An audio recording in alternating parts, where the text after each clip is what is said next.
Again, what's what? Oh, you did? My friend. Hey, mommy, my hair. Was it down? Oh, my God. This is cool. We get this one. Oh, no, that got it. So this was, where did you get that? I'm gonna tell her right now. She has one, I have one, Brandon has one.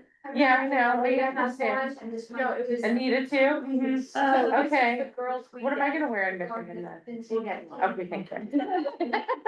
This is the girls' weekend when I bought our place, when we bought our place. Oh, And I went up for girls' weekend, not that I was hanging with them, I was doing it on Christmas. Yeah. And they went shopping, so it's a very funny story, so she gets. You're not working today? I was, like Christmas. So, I'm wearing it, right? Yeah. And I'm visiting her, great. I know. I'm getting into her, Yeah. beautiful two-seater, and let me drive. Mhm. Oh, so.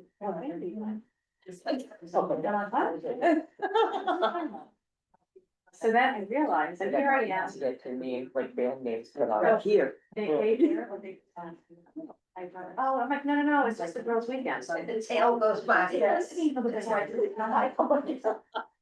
Next time I'm gonna see you guys performing in that. Yeah, this guy. I'm like, we had a great time last night. Yeah, it was a Great, great. guys, thank you, and I said, her nice one is and I drove away, There. so, crap, yes. That's his So sir. when I told them that night, it was just so. Oh my God, that's amazing. Well, now we have this sweatshirt. Right, a little watching. It's a girls' band. I love it so It's a much. great name. It's a great thing. It's a great name. Okay. Shabbat shalom. Yeah. Yeah. Good. I love your hair. Yeah, we're just getting. It's getting longer. Oh, just get us like what to do. Okay. Just going with it.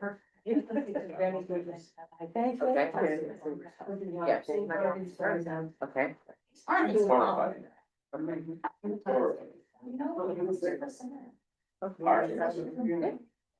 I'm not sitting here, like, what's this program in there?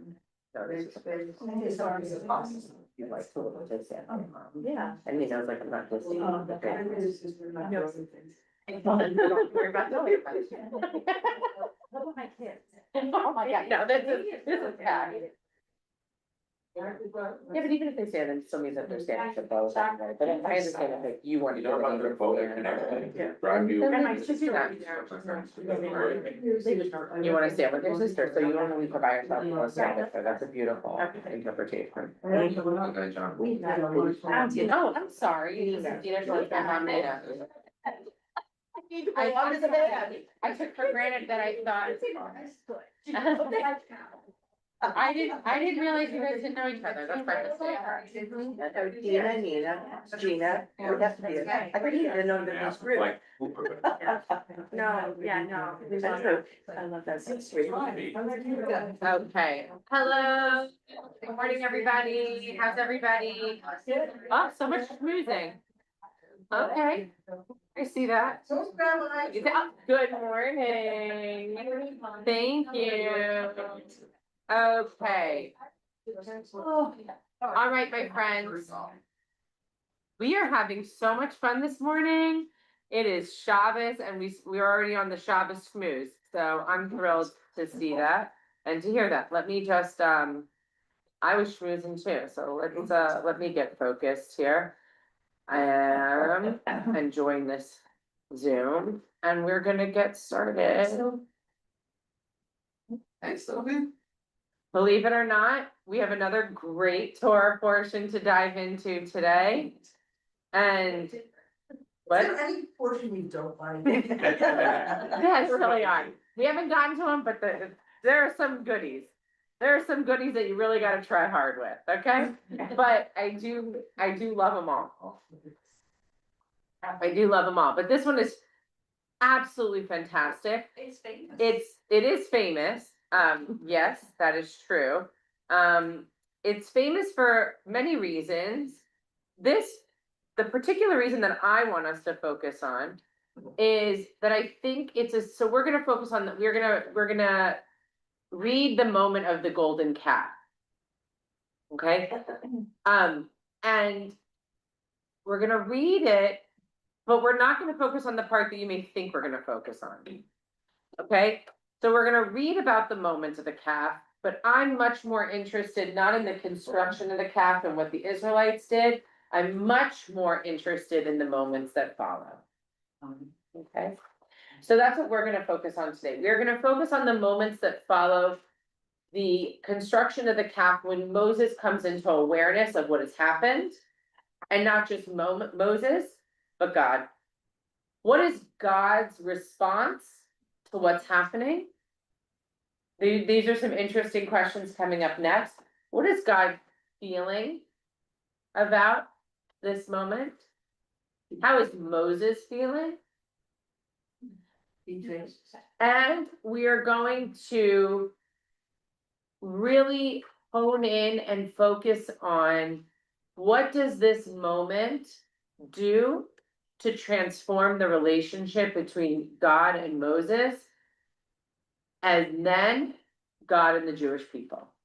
Okay, this is one of those pivotal moments, and this is one of these crucible moments. So, do you know what a crucible moment is? Tara, what's a crucible moment to you? Is it from the famous book, The Crucible? I don't know that about that, but what do you think it means? It's like Powerful. powerful, it's that pinnacle. Yes, right, so it's a moment that shifts things, right? It's a moment that transforms things, it's a moment in which for a human being, it is.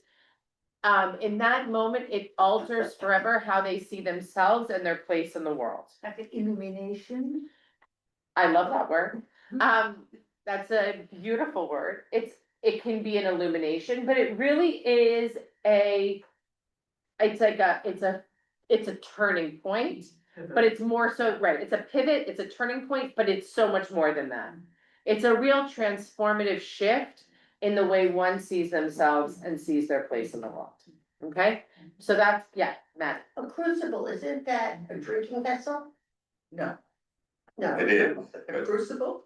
It's a place where sins are forged. I thought it was a drinking vessel. I've never played the drinking game Crucible, but tell me how. I don't know, but when I thought about it, I said, oh, it's Molten metal goes into a worthy of a drink and celebration. This is worthy of a drink, this story, so let's dive in. Okay, let's say our bracha together. Baruch atah Adonai Eloheinu melech haolam asher kiddushanu b'mitzvotav v'tzivanu la'asok. Beautiful. Blessed are you, Adonai, our God, ruler of the universe, who has commanded us to engage meaningfully in the words and study of Torah. We are in Exodus 32. If you want the book, you can have the book. If you're just going to pay attention to the screen, you can do that too. And I am going to do full screen here. I don't know if that makes anything. Okay. Okay. So, Rabbi, yeah, you're gonna share it's right there. this? Yeah, this is it. Right here. It is a container. Okay. Great. Yep, this is the text. You see it? Yeah. Okay. Alright.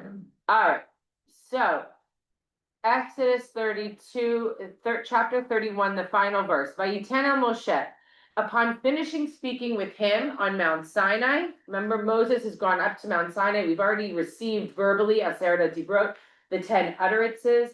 We've already learned what it means to create rules and laws and governance. That was Mishpatim, which we studied.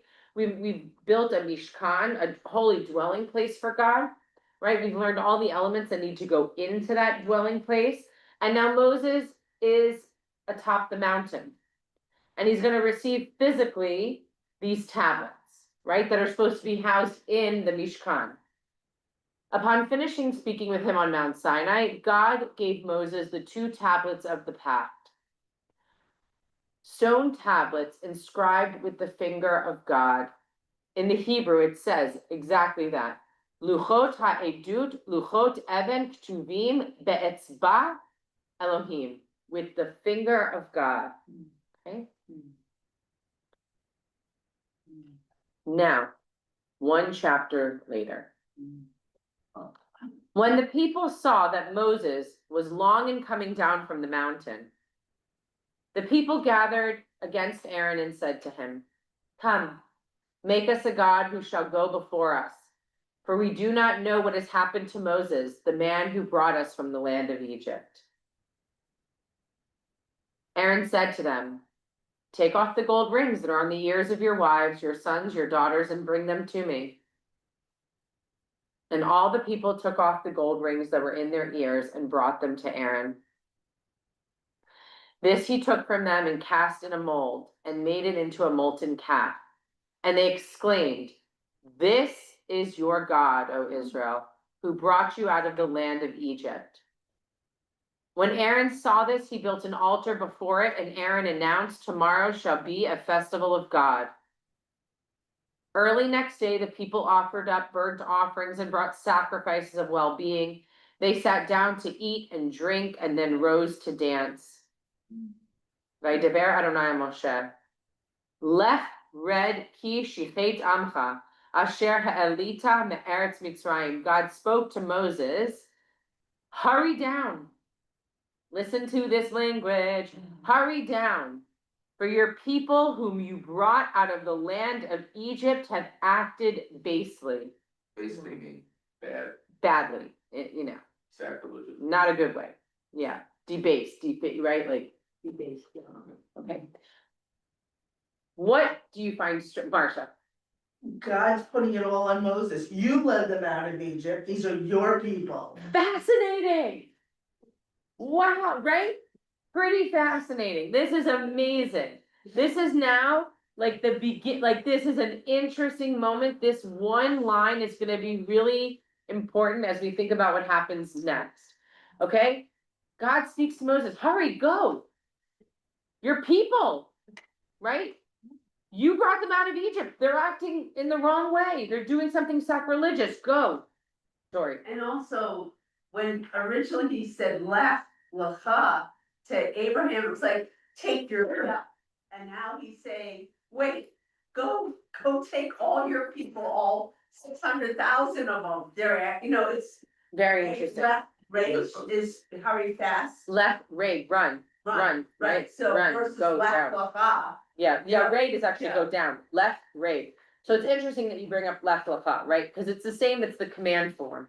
Holech means to walk, lech, go, or to go. Right. Lech red, which means from the root of yored, which is to go down. Yeah. Right? So he's literally saying, run down the mountain, right? I think it's interesting that it says that that the people are your people, not his. Exactly, right? That's the whole thing. All of a sudden, God is saying, your people are acting crazy. Go get them. Go figure out what's going on. Tara. So real quick, 1980, my parents decided to leave my sister alone for the first time. She's 11, I'm 5 years old.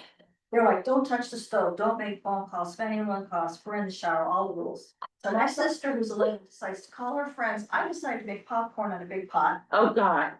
I leave it because I didn't know what to do. The thing is literally on fire.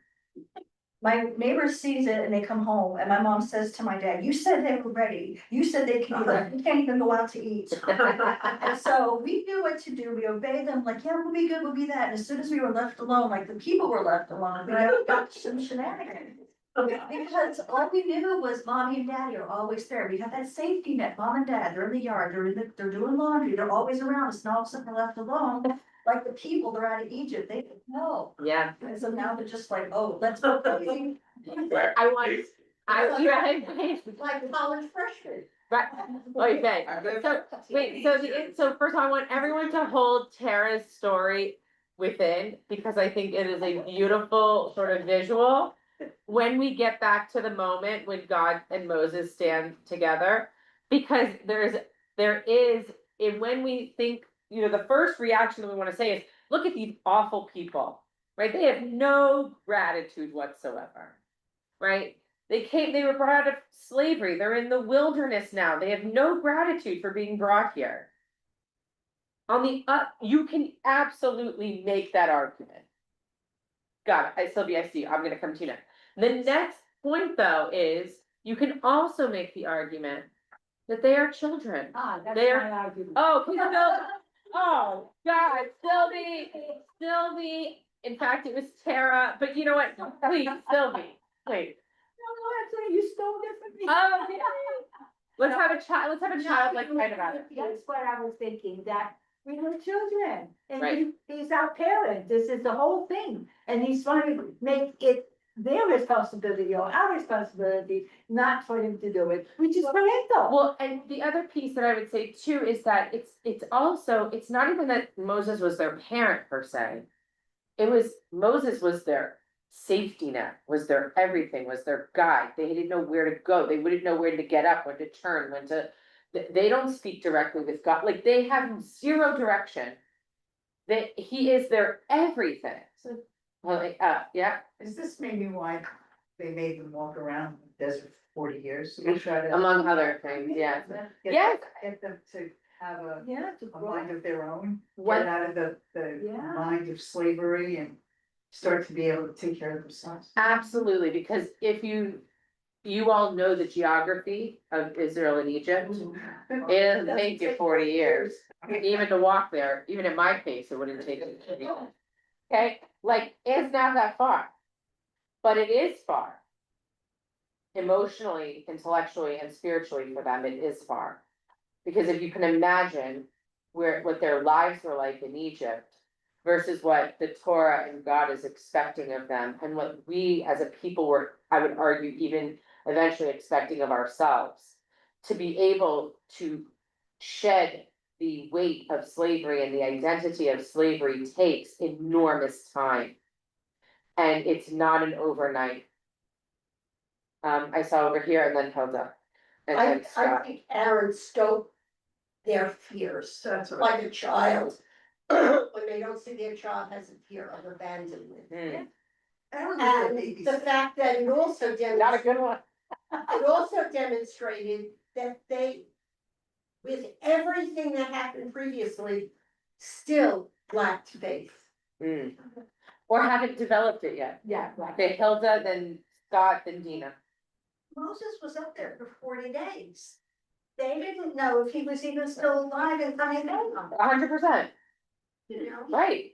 So that's what I'm saying, in the first textual reading of it, one could easily say, oh God, here come these people again, who can't get it together, right? Like every opportunity they take to ruin this, right? Or they just have zero faith, zero gratitude, right?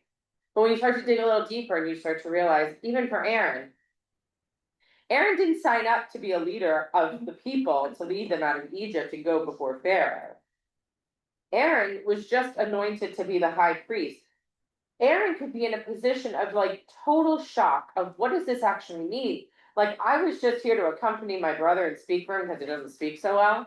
Like, I'm a really good translator, as we learned that other people in our midst are. Just happened to be a really, really good translator. Now he's given an incredible amount of responsibility. And even for Aaron, Moses is also his guy. He doesn't speak directly with God, Aaron. Moses has been up there for 40 days. Aaron's probably thinking, oh God, like, is it me now? Right, like, am I the one that has to, like, so if we take apart all the outer layers and we just look at it from the human level, like, what is happening here is much deeper. Scott and Dina. So just before we talked about, they were talking about Aaron, and it sounded like Aaron was much more participatory than just an innocent bystander. Right, He's actually taking command and telling them what to do right, in violation of I mean, he should have known for the sure, children may be innocent, but is he innocent? right. Well, I mean, innocent, no, he contributes. Yeah. He has He the idea, directs. he directs. Yeah. He asks him to bring it, he places it together, he says, this will be a You celebration. can say, let's wait another week, you know, it'll be Right. fine. Right, we have no idea how long he's been saying, let's wait another week either. Right, there's a gap in the text, and maybe they haven't, maybe this was just finally the moment, right, I don't know. Just surprised. But it's an that they did interesting very piece, quick. 1 second. I Dina, find it interesting, and this may be completely off, but it's a thought that keeps coming to mind after hearing your story, Tara. I mean, Moses was a wise man, and yet here, God is still having to tell him what to do. In that, you mentioned like the children or the people knew no different, like they were just being kids, like you were being kids. And in a way, I feel like God's still overseeing everything, telling people what to do. And I think of it like, not for nothing, like, I'm still telling my husband things he needs to do.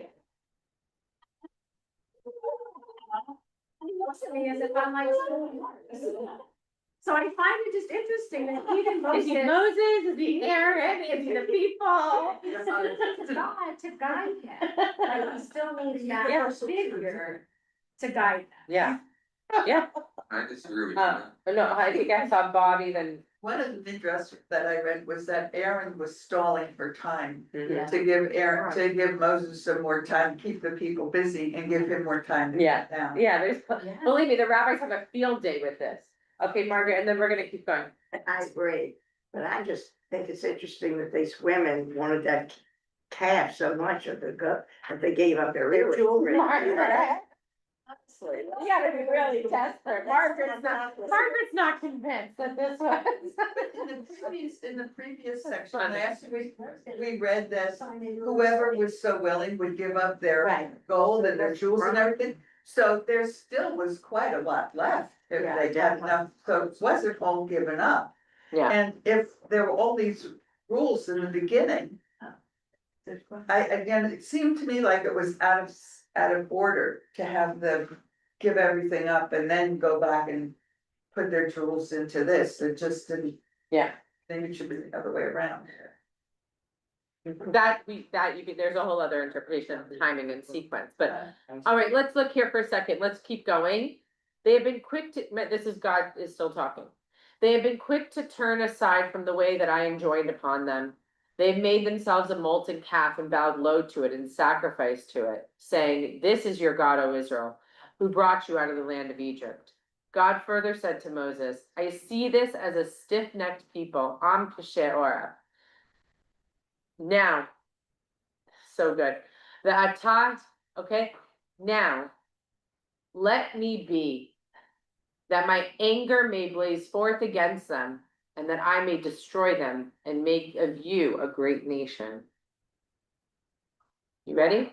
Vayichal Moshe et pnei Adonai Elohav, Vayomer lama Adonai yechere apacha be'amcha asher hotzeta me'eretz Mitzrayim bekoach gadol uviyad chazakah. But Moses, okay, but Moses implored the eternal, his God, saying, let not your anger, O eternal one, blaze forth against your people, whom you delivered from the land of Egypt, with great power and a mighty hand. Let not the Egyptians say, listen to what Moses is saying. This is Moses speaking directly to God. Let not the Egyptians say it was with evil intent that he delivered them, only to kill them off in the mountains and annihilate them from the face of the earth. Turn from your blazing anger and renounce the plan to punish your people. Wow. It would make a good attorney. What's happening here? He's a better father than God, Fascinating. Why do you say that? because God just wants to kill them all. He wants to be done with But it. Oh, He's wait, already hold on. killed them all in the flood. And then it was rebirth, and now he wants to just wipe them out. And with it's blazing many fire. more. Okay, but hold on with the flood for a second. So what happens after the flood? He promises never to kill by the flood again. Okay, but he promises to never to do something like that again, right? Of the floods. Okay, so that's the first thing. Oh. Okay, but I don't wanna, like, let's just hold that for a second. All right, so the first thing, your first reaction though is that God is reactive, right? And is reacting purely from anger. Okay, perfect. Who else? Who had something else? He might be testing Moses. Okay, so he could be testing Moses to see what Moses would do. Okay, Could you just scroll up for a minute? Right above that. It says here, now let me be that my anger may blaze forth against them and that I may destroy them and make of you a great nation. what's he saying? What is he saying? Plain enough. So what's, no, but what's he gonna do? Moses is gonna do the start of a new world. a new world. Right, so everyone from you then, after that point, just like similarly to Noah. Right, it's a similar setup in that way. I will get rid of this, and then from you will come forth the next group of humanity, right?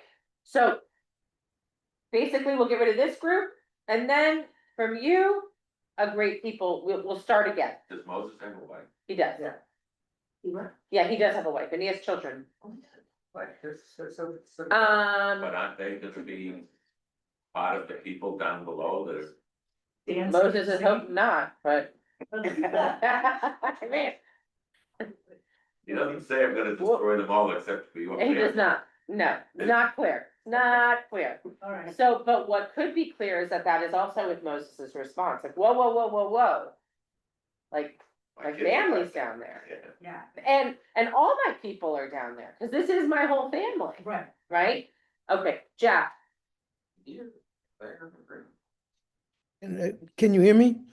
I can't. I find this passage really interesting myself in that God isn't acting too godly. I mean, it's the anthropomorphic attributes that man has, Moses is applying to God. I find that crazy.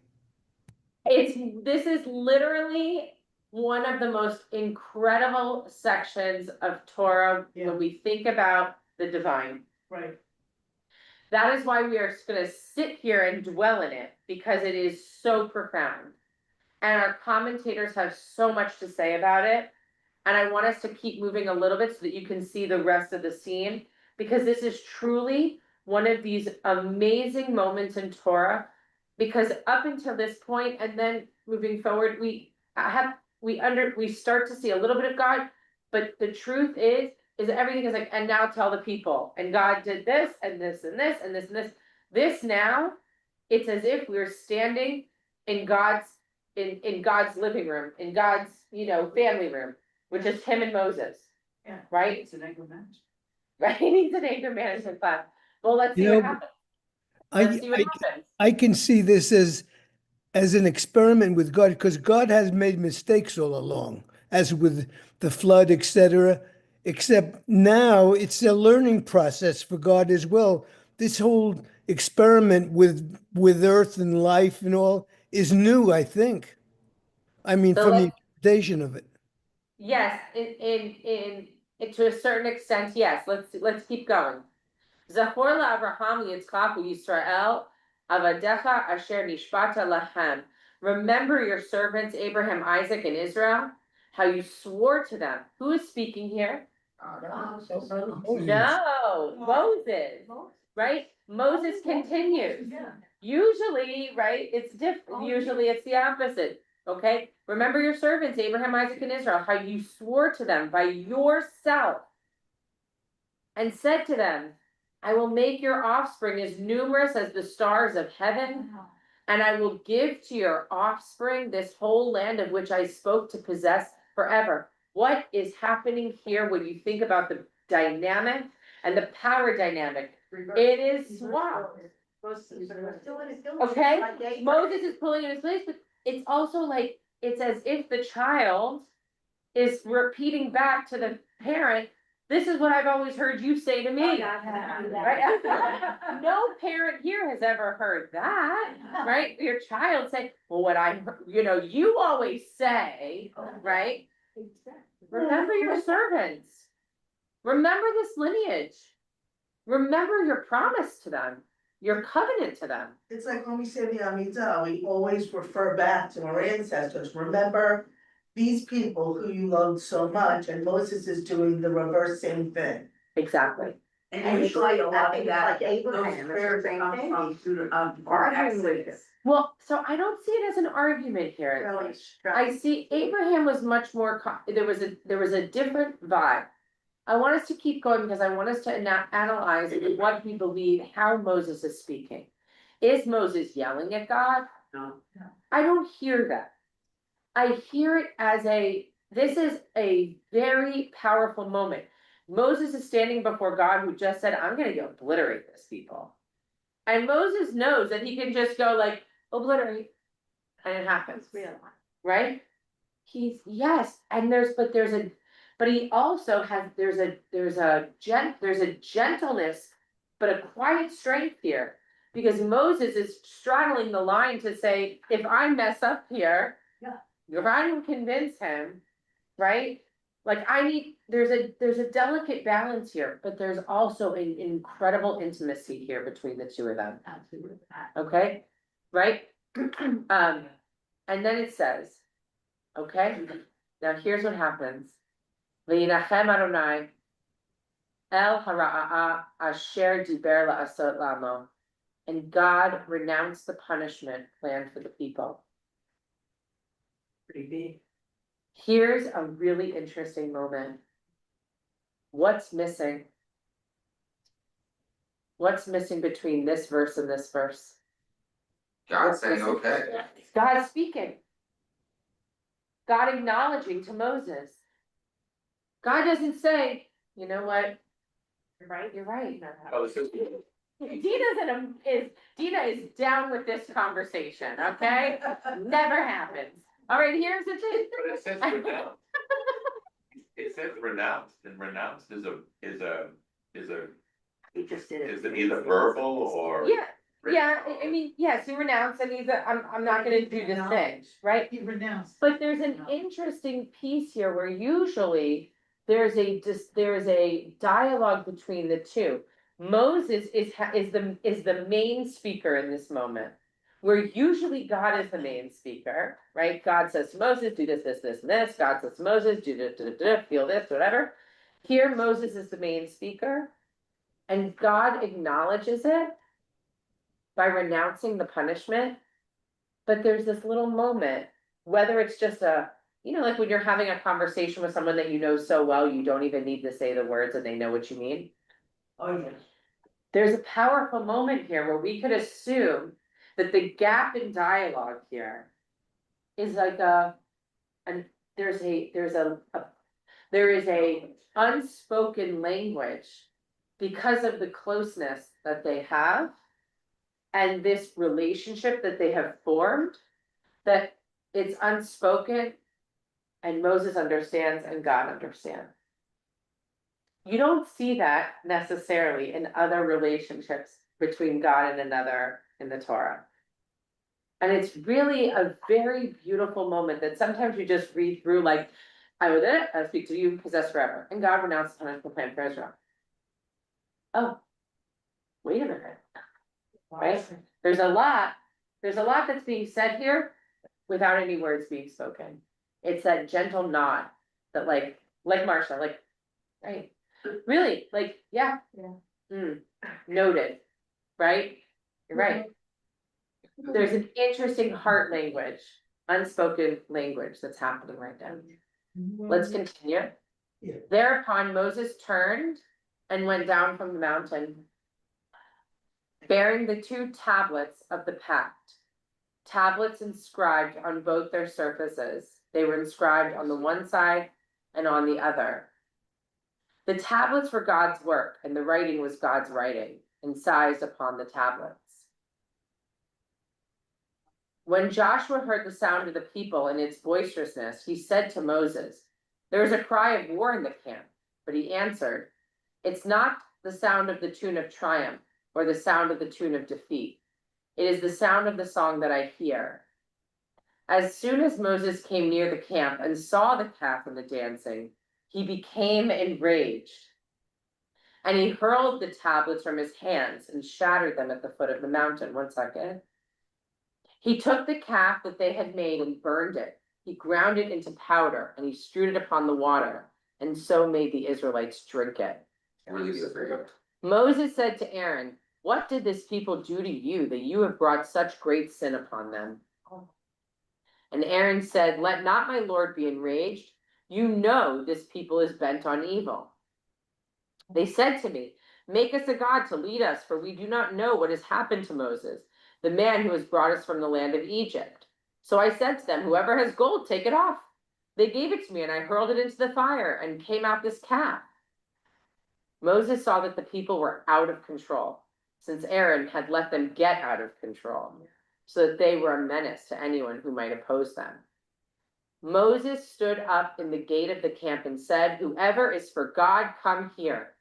And all the men of Levi rallied to him.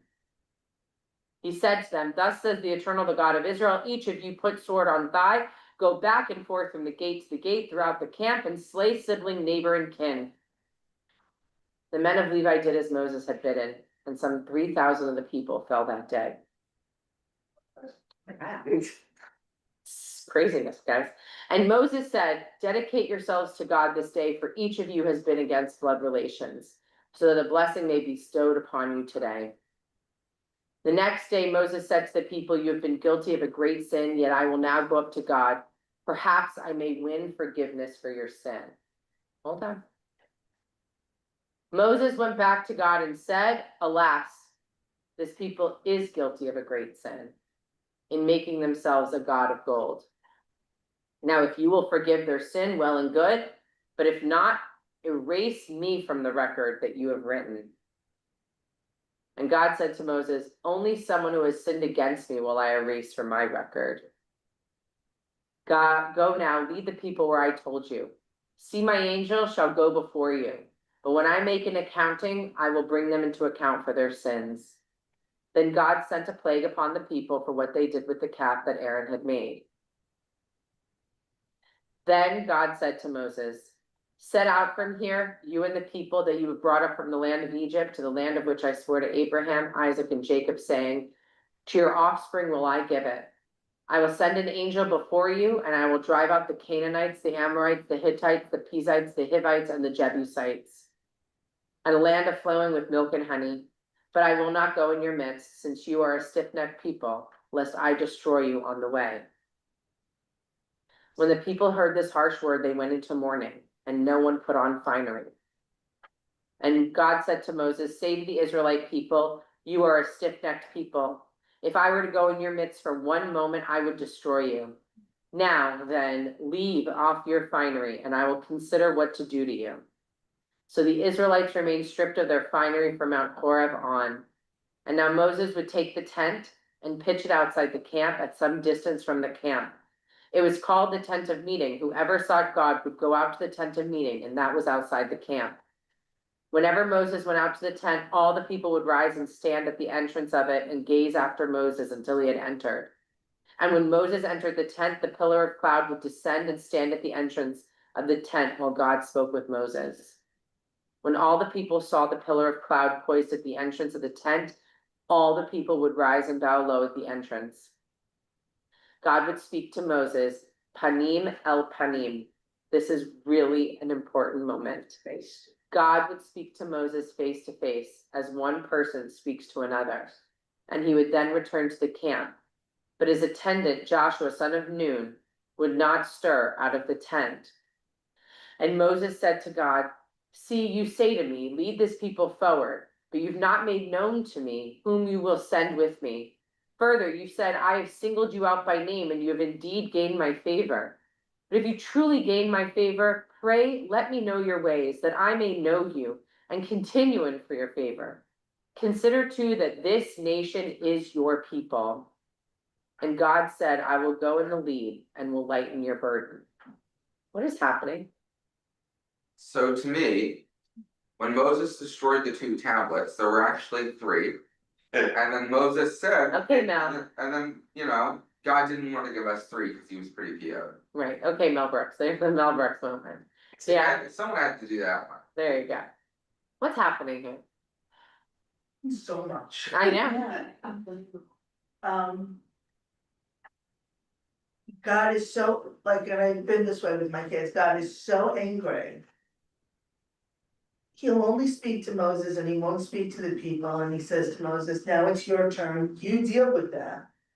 See that? And there's a period of time when anytime Moses spoke to God, the people really felt bad and they paid reverence by bowing at their tents just at the thought of God being there.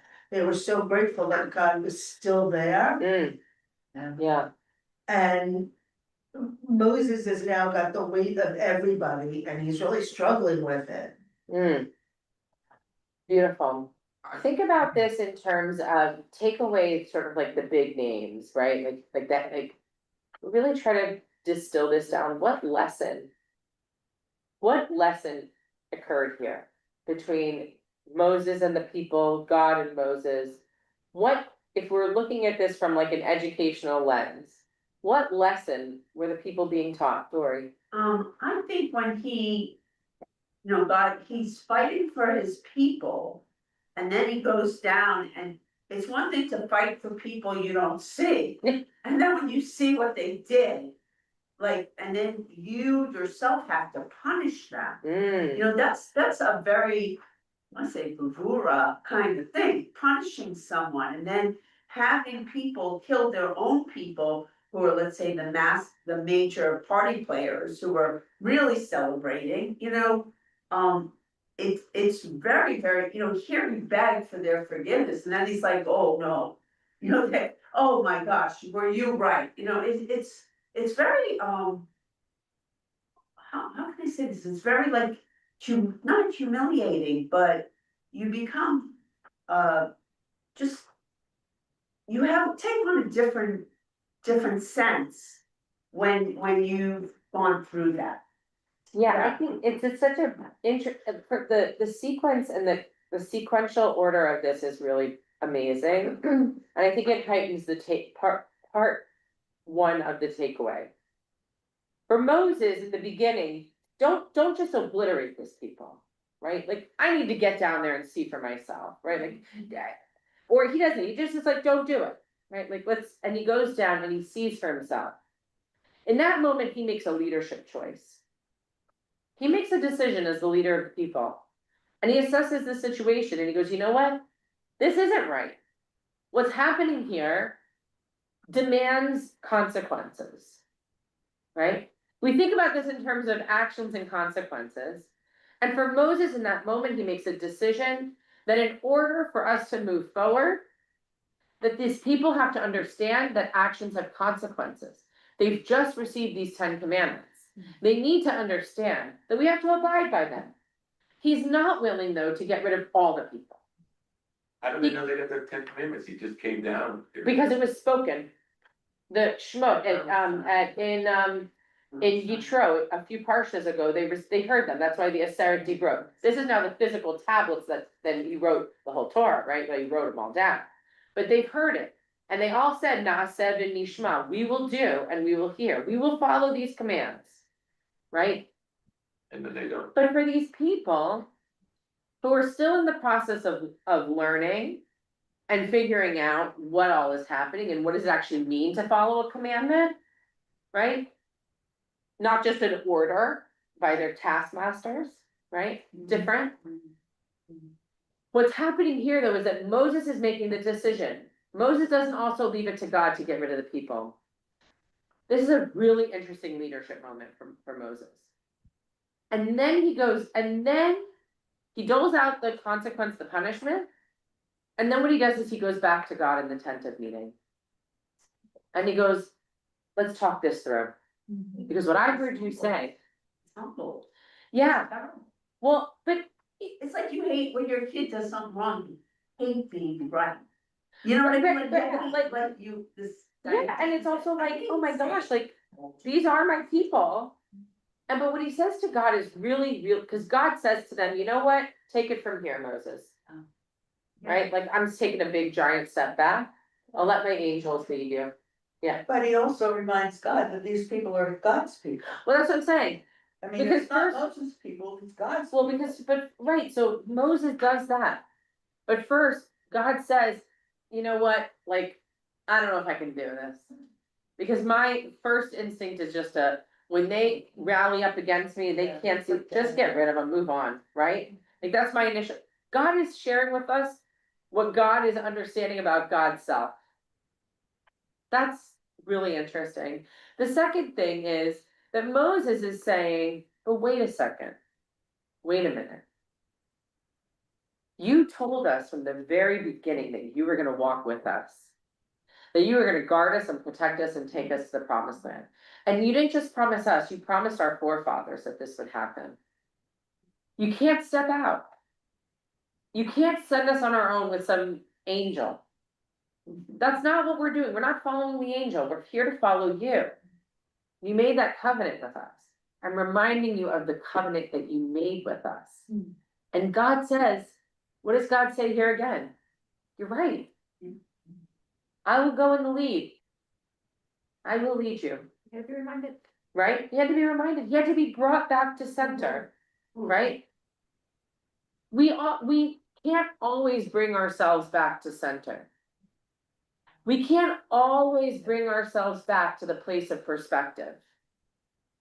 Moses and God have this incredible relationship of closeness that they can bring one another back to center. That they can remind one another about perspective. Remind each other about the covenants that they've made to one another, the vows they have made to one another.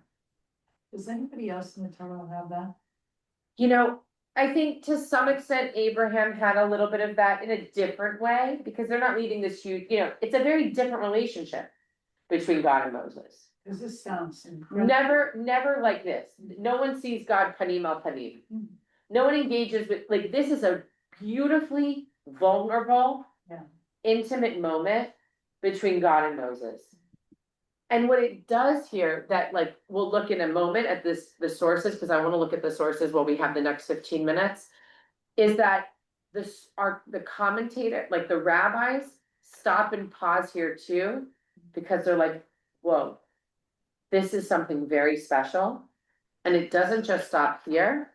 It's an amazing, it is an amazing template or not template, it's a nice way that we should think about not only our own relationship with God, but our relationship with the people that we love deeply.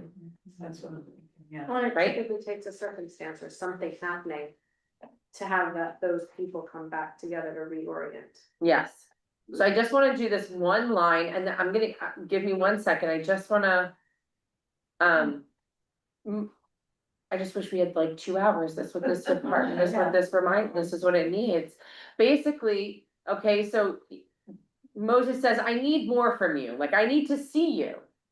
Right? Like, let me behold your presence, God, Moses says. And God says, I will make all my goodness pass before you. I will proclaim before you the name of Adonai and the grace that I grant and the compassion that I show. But you cannot see my face. No mortal may see me and live. And God said, see, there's a place near me, and station yourself along the wall.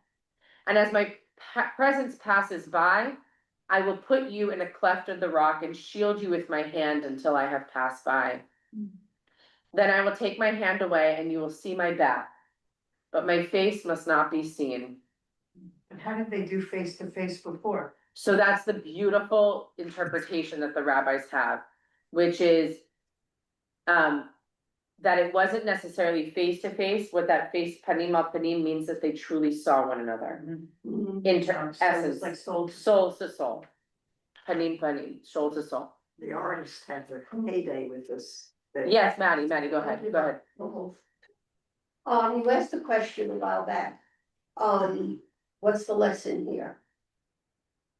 I think that God made it so that it was such an astounding moment, calling attention that you cannot act in life in a knee-jerk way. You have to think, and that the people have a responsibility. Mm-hmm. And it's not just a leader and the people just being, I guess, passive. They have a responsibility. And in doing so, making them build this awareness, they can not only connect with each other, but connect with God. Yeah. So I want to just read, hold on one second, just give me one, we only have a few minutes and I want to read some of the sources because I think it substantiates what we're talking about. So just as Fern asked, Rashi asked the same thing. What does face to face mean? Like, if we saw each other face to face, why are they saying you can't see my face? And Rashi says the same thing. Rashi says that what God is actually saying here, it is talking that face to face is not about vision, but about relational quality. It describes the mode of speech without intermediary, that they could see each other without anything between them, without a veil, without shame, and with the directness and warmth of close friendship. The face-to-face encounter is not about seeing everything. It is about being fully present to one another. That's really beautiful. Isn't that beautiful? Right? So happy. Like when we think panim el panim, like that is what we hope and strive for in our relationships with the ones that we love. And also with our relationship, even with God, the idea that we are present, fully present to one another. That's like the next level of seeing and being seen, right? Rabbi Nachman, one of my favorites, says that this is about seeing with merciful eyes, okay? Teaches that the capacity for genuine encounter with another, with God, or with a human being requires that we first find the point of goodness in them. Do you hear that? In order to truly first see someone, you have to see the goodness in them, okay? He writes, it's a great mitzvah to be in constant state of joy, but he also teaches judge every person favorably. For Rabbi Nachman, these are not separate, they are the same. When we approach another person or God or ourselves through the lens of mercy rather than judgment, we create the conditions for the face-to-face encounter. We give the other the gift of being seen in their fullness, not reduced to their worst moment. Know, this is what Rabbi Nachman teaches, know that a person must judge every person favorably, even in the most wicked of the wicked, and must seek out and find some merit in them. In doing so, one genuinely elevates that person, right? That hits home. It's beautiful, right? Maimonides teaches that Moses asked to know God's essence, not just to know God's face. Like this was not, Maimonides is saying, Moses isn't asking to see God like to see another human being. What he's asking is for something much deeper than that, spiritually, soulfully. That Moses asked to know God's essence, but God answered him by teaching him the divine attributes of action, right? It comes up with the 13 attributes of God, of mercy, of compassion, of righteousness. That is the ways in which God governs the world. The knowledge of these actions is the utmost perfection a human being can achieve. The Torah is therefore telling us, be like these attributes in your own conduct. Be gracious, compassionate, patient, and abounding in love. So, let me just see if I want to take a few of these. There's a lot of text, but here's the moment of Kitzisa. Oh, someone needs to come in the class. Okay. The moment of the Kitzisa narrative, from transgression to intimacy, from sin to revelation, from pain to the 13 attributes is not a theological accident. It's the Torah's teaching about the nature of genuine relationship with God and with one another. What makes the encounter in Exodus extraordinary is not that it happens between perfect parties, but it happens between imperfect ones, between a God who is angry and grieved and a people who have just worshipped a golden calf, mediated by a man who refuses to accept anything less than full presence. The vulnerability, the audacity, and the mercy of all involved create the conditions for panim el panim, the face-to-face meeting that becomes the eternal covenant. Buber would say, the I-thou encounter requires that we set down our defenses, our instruments, our utility thinking, and meet the other as thou. Maimonides would say we do this by imitating the 13 attributes, not as abstract theology, but as a daily practice. And what we are saying is, in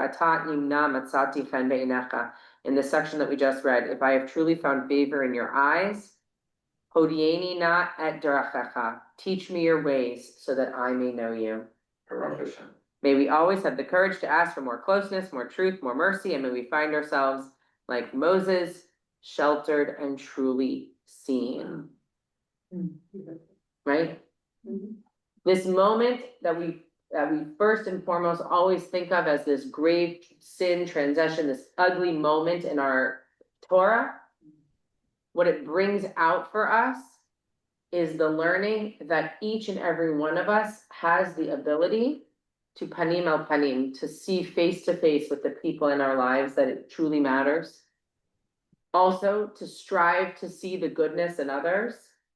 And to know that that closeness of relationship that we can have with another is an imitation of that closeness of our relationship with the divine. Okay, I have a huge problem here. So I'm a child of Israel. I'm sitting there at the base. It's taken them 40 days to do tablets. Nobody knows why.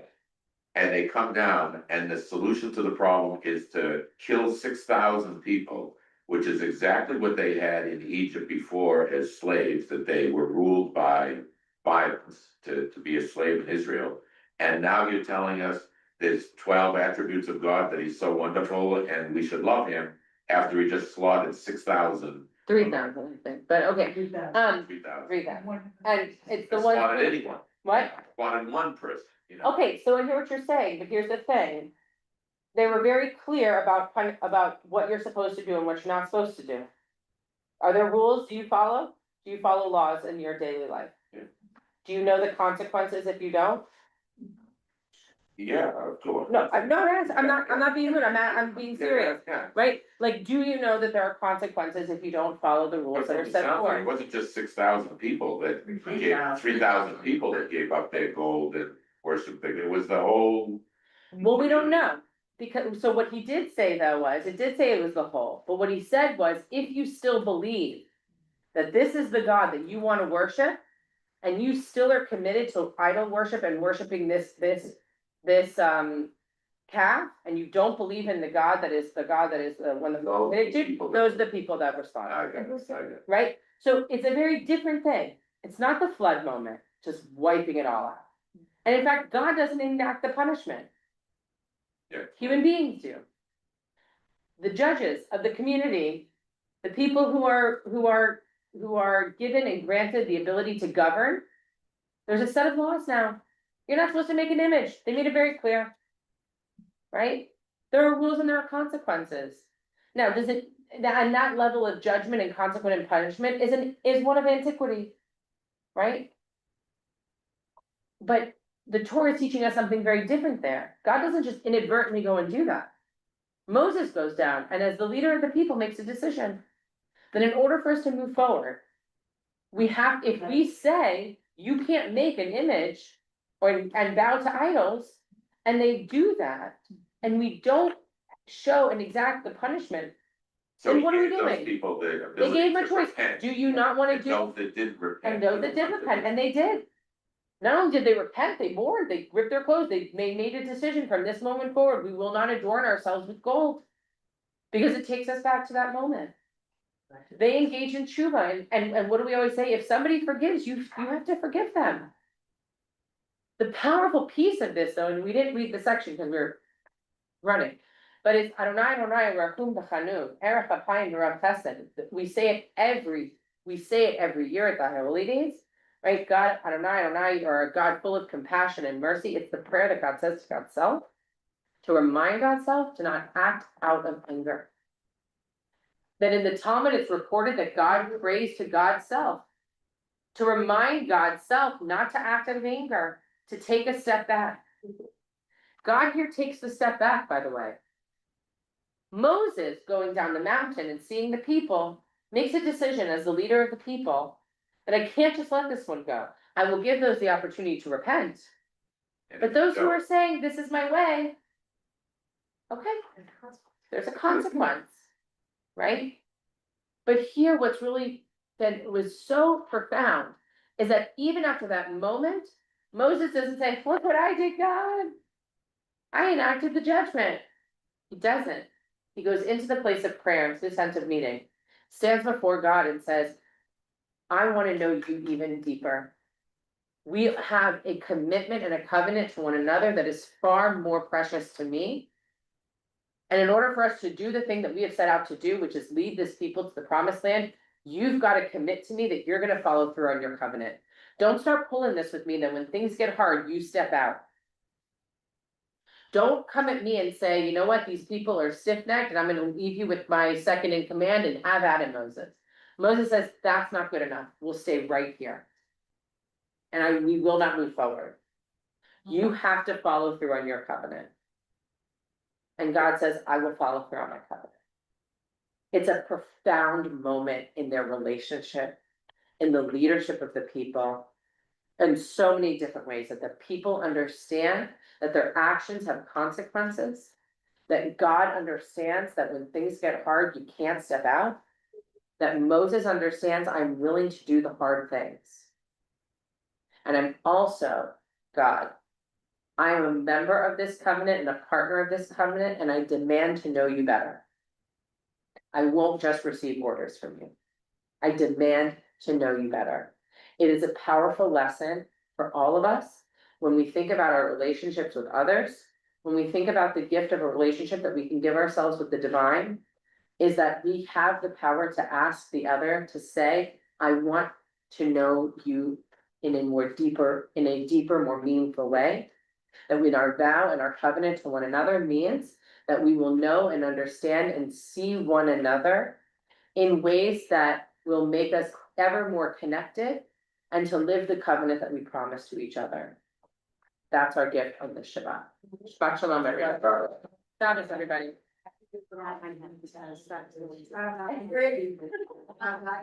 I'm in your head now, Dina. I'm